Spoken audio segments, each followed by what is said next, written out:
Kindness present this heart-touching story. Snow drifted in soft white whispers across the cobblestone street, blanketing the small town in a quiet peace that only winter could bring. The warm golden glow from shop windows painted the snow in amber hues, and the scent of bread and pine filled the evening air. In the middle of the lane stood a modest little tailor shop with a wooden sign that read "Thread of Grace." Inside, laughter tinkled like tiny bells, two little girls chasing each other between rolls of fabric, their rosy cheeks shining in the flicker of the firelight. At the counter, a young woman mended a wool coat, her fingers moving swiftly with practiced grace. Her name was Clara Bennett, known throughout the town as the kind seamstress who always smiled, even when life had not been kind to her. Her chestnut hair was tied in a neat braid, and her blue eyes sparkled with both determination and tenderness. 7 years ago, Clara had found the twins, Ella and Emma, on the steps of the church during a snowstorm. They were barely a day old, wrapped in a thin blanket with a note that said only, "Please give them a home." The memory still haunted her, the cold, the silence, the way their tiny hands had clutched at her finger. She had taken them in without a second thought. And though her neighbors had warned her how hard it would be, she had raised them as her own, with every ounce of love she had. Now the girls were 6, identical as reflections, with curls the color of honey and eyes as green as spring leaves. They called Clara Mama, and to her, they were the purest gift life had ever given. The bell above the door chimed as a gust of wind swept in. A customer, a middle-aged woman, smiled warmly. "Evening, Clara. The mayor's coat ready?" "Yes, Mrs. Parsons," Clara said, handing her the neatly folded garment. "Tell him the new lining will last through next winter too." Mrs. Parsons glanced at the girls, who waved shyly. "They're growing so fast. You must be proud." "I am," Clara replied softly, her smile tender. When the door closed again, silence returned, broken only by the crackle of the fire. Clara stepped to the window and gazed out into the snow. Across the street, the lamplighter moved slowly down the road, lighting one flame after another. The world looked so peaceful, yet she couldn't shake the feeling that something was about to change. That night, after putting the twins to bed, she sat by the fire and opened the small wooden box she kept hidden beneath her sewing table. Inside were the only things that had come with the babies, the note, and 2 tiny silver bracelets engraved with their initials, E.E. She traced the letters with her fingertip and whispered, "Whoever you are, I hope you're at peace." The next morning, the snow had grown thick enough to silence the town. Clara was stitching a wedding gown when she heard the sound of an engine outside, a sleek, black car, far too elegant for their humble street. She frowned as the door opened and a tall man stepped out. His coat was dark and long, his hair touched with snow, his posture straight and commanding. He looked around, then stopped when his eyes met hers through the window. For a long second, neither moved. Then he walked toward the door.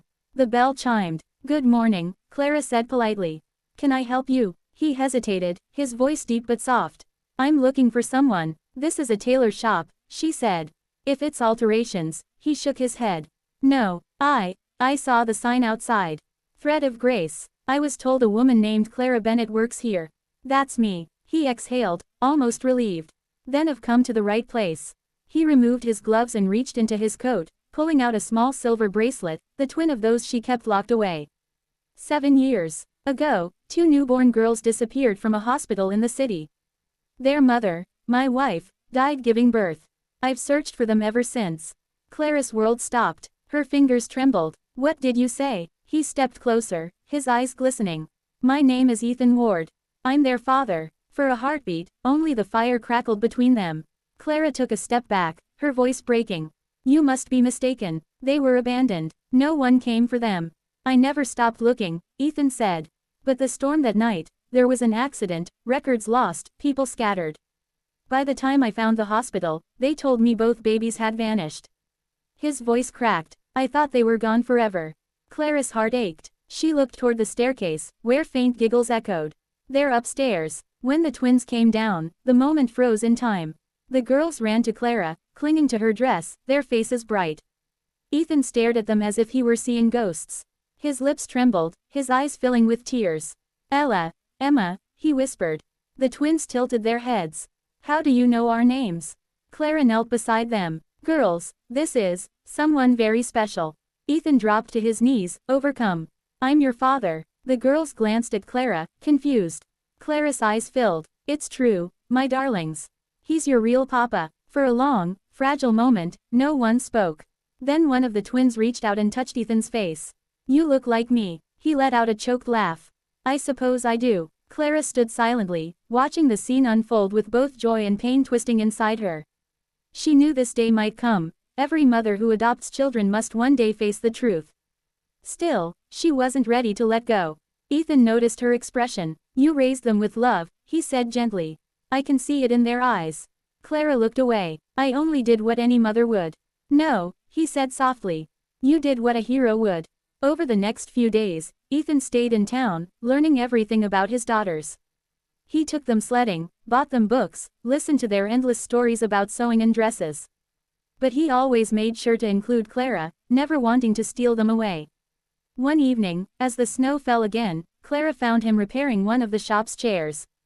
You're good with your hands, she said. He smiled faintly. Not as good as you. Their eyes met. For the first time, she saw the weariness behind his strength, the years of searching, the loneliness. You've lost so much, she whispered. He nodded. Until now. Silence wrapped around them, warm and tender. The firelight danced across their faces.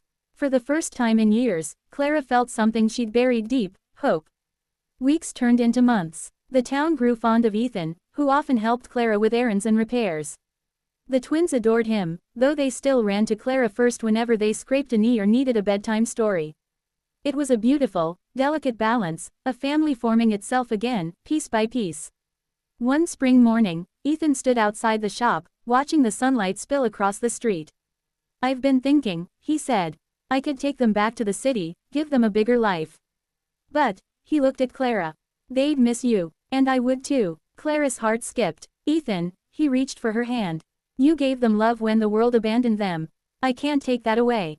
I don't want to. Maybe, we could give them a life together. Tears filled her eyes. Are you asking what I think you are? He smiled softly. I'm asking if we can stitch a new family, thread by thread. The twins burst out the door just then, laughing, chasing each other with ribbons. The sunlight caught the silver bracelets on their wrists, gleaming like tiny stars.